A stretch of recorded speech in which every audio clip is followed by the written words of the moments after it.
So a lot of people keep asking me what I think about the Epstein list being released tomorrow. I'm smiling because I have some thoughts on it. First of all, I think it's crazy that it's like, oops, new sex trafficking list just dropped. You have to excuse how I look. We're gonna fix it. And yeah, I've never seen my hair like this either.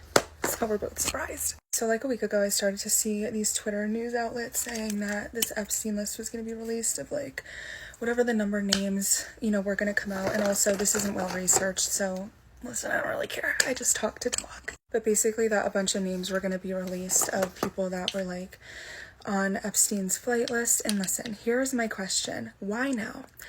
Why now? Who is releasing this list? How did they find it? I mean, how did they confirm these people? And also, why is this literally like a school participation thing where if you do like extra credit, you can get your name off the list? Like, literally, why was that an option? Which also we know probably just means like if you're willing to pay a certain amount of money. I also just think it's one of those things where they know us poor folk are gonna go crazy, so they throw this little thing at us because they know we're gonna eat it up and be like, oh my god, did you guys see the list? And nothing's gonna come out of it. It's gonna be relevant for like a week, and then there's gonna be like QAing on people who keep the ball rolling for like months on end, and then every now and then like a post that's like, why is nobody talking about the list? Like the only thing that can come from us having access to it is just like public shame, which makes me think that it's less of like telling the public and warning us who has been a bad person this whole time, and more like, one, a distraction from like actual things that are going on in the country, and two, something that's more so threatening people that like they all know, celebrities and stuff, anything with sex trafficking, sexual abuse, all of this, like they all know what's going on. It's not this big secret where like the authorities are suddenly like, no, we're gonna give him justice. Like that's why I feel like people don't understand about things like sex trafficking. Like authorities are in on it. That's the only way it can continue. That's the only way that it exists as like a heavily functioning industry. I don't know, maybe I'm being brain dead, but like my guess is that there's some heavy debts that need to be paid, and we know that celebrities like don't enjoy cancellation and being publicly shamed.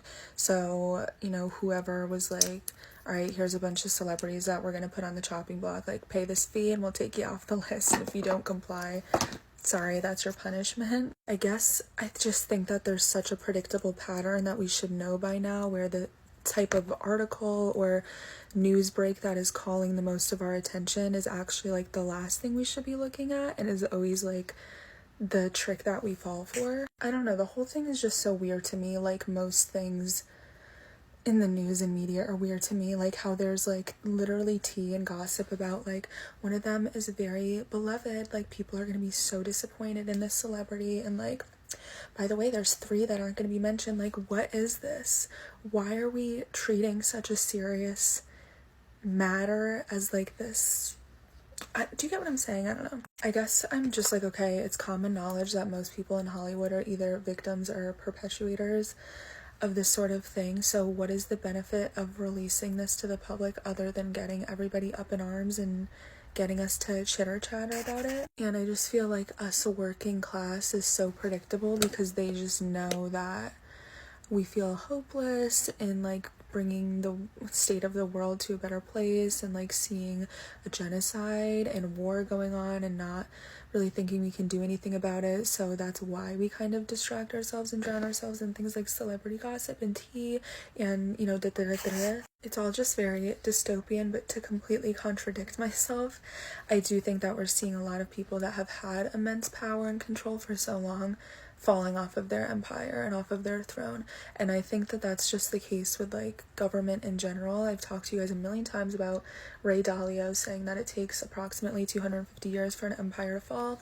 We are having America's Pluto return for literally the 3rd time, and that's kind of coming up to 250 years, 249. So we're certainly at that fall of the empire, and I've been talking about this forever. Do not get me started. So many videos, so many Patreon articles, like we gotta go down, things gotta get worse before they get better. And that's probably gonna have to come through the destruction of people and establishments and structures that, take advantage of that power and control dynamic having to crumble first in order for it to be rebuilt brick by brick. Since I'm kind of re-entering the world, the world of TikTok, there's a lot of things that I want to talk about in terms of Pluto and Aquarius.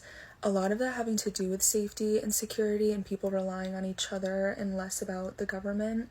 And with that being said, I think the more important things people need to focus on now is not what celebrities did heinous things that we can assume already happened years ago on a plane with Epstein, and focusing more on the fact that with economic crisis comes a crisis with the crime rate soaring, and then people start fighting each other and society kind of crumbles down inward on itself because we don't have a stable government and structure to rely on, and therefore we attack each other rather than attack who is essentially intentionally causing this chaos. So I guess I want to say that your focus should more so be on remembering who we should actually be mad at rather than allowing division and separation to keep making us mad at each other.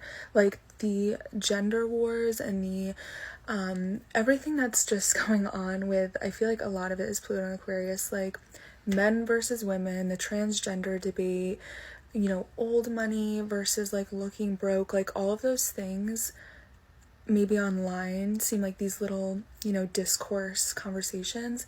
They are very adamant, clear, Sicilic signs of society crashing in on itself. It's just so funny that we read our US history textbooks, which obviously, granted, they're not even accurate and leave out so many selective details, but that we read them they're these storybooks of things that happened long, long ago that we do not have to worry about anymore, when in reality, because we fail to see what's right in front of us, we inevitably repeat that history every time without fail, blindly, not realizing it. In terms of the astrology tomorrow, we do have literally right when we get up, Saturn is going to square Venus. So in our personal lives, it's probably going to be more so a lot of people regretting what they did on New Year's, especially in relation to relationships and money. But with this collectively being a thing as well, right before Pluto enters Aquarius, it could be karma ensuing in regards to women, sex, relationships, finances. I believe the US is a Cancer sun, if I'm not mistaken, and it's a Sag rising, so it has a day chart, which means its malefic of sect is Mars, and Mars is going to go into Capricorn, into its second house of finances and investments and ownership. Mars is also the planet of war. Mars does like being in Capricorn, but Mars is gonna oppose Pluto, I believe, twice this summer too. I just don't. I've been trying to tell you guys though for I want to say since early 2022, when the nodes were moving into Scorpio and Taurus, we are going to war, baby. We are in war. Whether we like it or not, it's happening.